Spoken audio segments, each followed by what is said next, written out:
He says, I was in Mecca,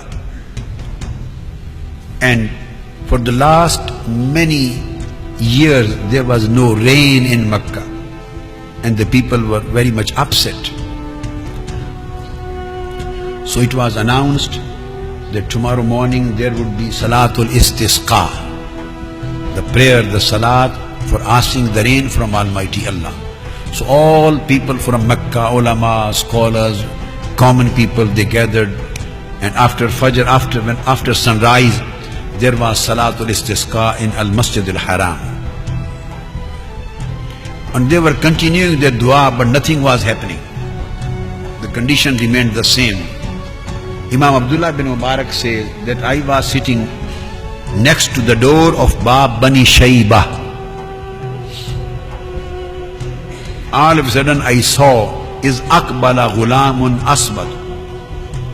I saw a slave, a black slave, young black slave. He came, entered, and he stand next to door of Bani Shayba, and I saw him. He prayed. When all people of Mecca had already prayed and there was no sign of raining, then he came. I was still sitting there. He raised his hand and he said, Allah, our sins are too much and our acts are too bad, and our sins and bad acts have stopped the rain, which is your blessings. But I ask from your generosity, I ask from your forgiveness and from your pardon. Don't look at our sins and bad acts, just look at your generosity, at your kindness and at your mercy, and bless the people with this blessing of rain. He said, I saw this black young slave. He said these words, and all of a sudden the clouds started raining. Clouds came and it started raining. He said, I saw him. Then that boy went back. I kept on watching. I went behind him to see where does he live. So I found the place, the house. He went upstairs. I came back and told the whole story to Fudail ibn Iyaz and to Sufyan Thawri radiyallahu ta'ala anhuma. They said, go and buy that ghulam. We also go with you to see him for ziyarah. This was the character, this was the habits of the pious people. He himself is Fudail ibn Iyaz, and he is Shaykh of Imam Ibrahim bin Adham, and Fudail ibn Iyaz is Shaykh of Imam Malik. Such a great people. And Sufyan Thawri, they say, we will go with you to do ziyarah of that slave. He said, no, you don't go. Maybe there is any situation of embarrassment. They get embarrassed. I'll go there. Go and buy him. Bring us so that we may serve him.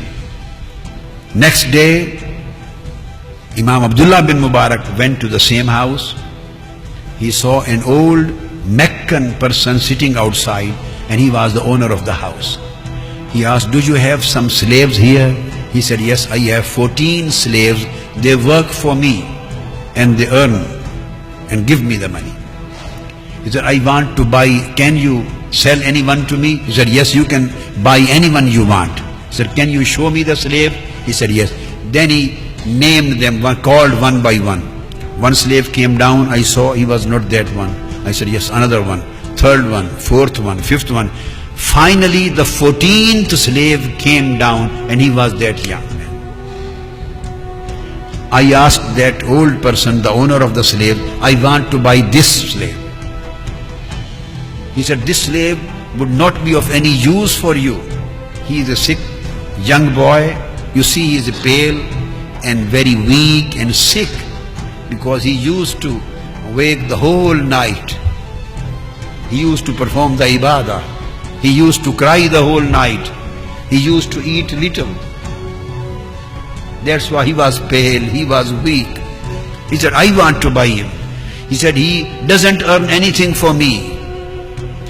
Just he brings very little money for me. Then he's asked Imam Abdullah bin Umar, then why you keep him? He said, for barakah. He doesn't earn money, but he earns blessings for me.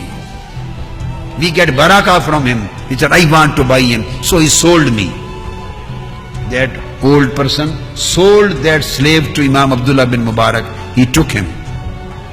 Imam Abdullah bin Mubarak, the great muhaddis and Imam of hadith,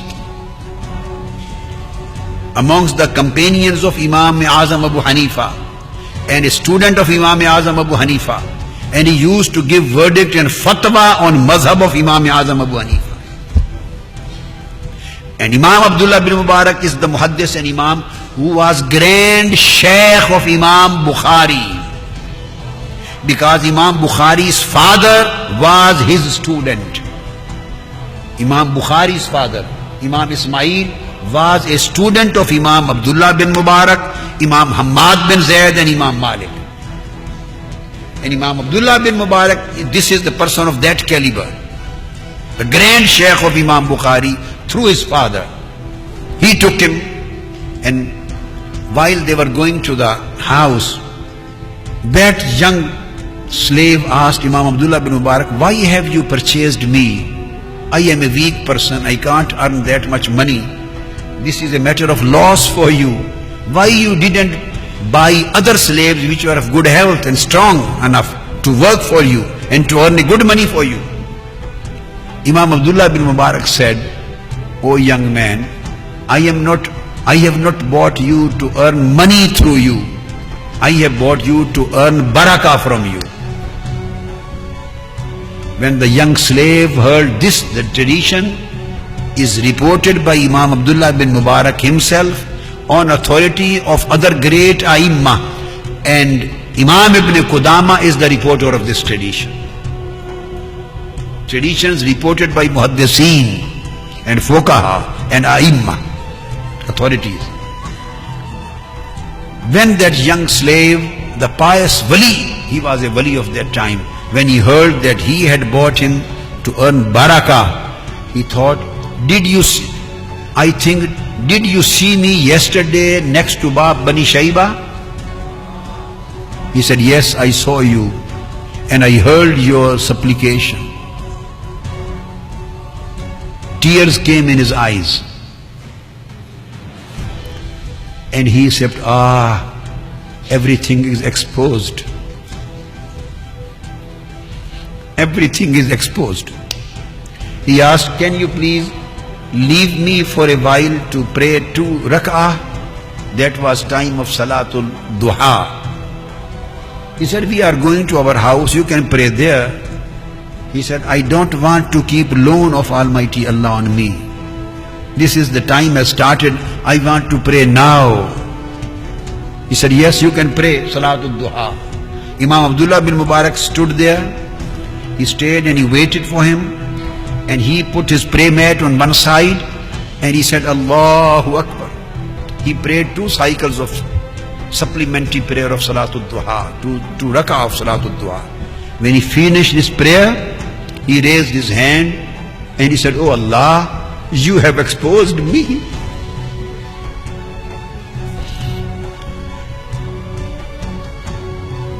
I had a secret relationship with you. Imam Abdullah bin Mubarak says that he was saying these words, uttering the words, Oh Allah, I had a secret relationship with you. We had a secret friendship. Nobody was aware of this relationship. Now it has been exposed. Now I am not interested to live more in this world. Because if he has come across and he has become aware of this secret, then he will tell to somebody else, to Sufyan as-Sawri, and he will tell to Fudail ibn Iyaz, and they will tell to other scholars, so I am exposed. Oh Allah, then call me back. Call me back. When he narrated these words, all of a sudden he cried, fell down, and he found him dying. He was dead.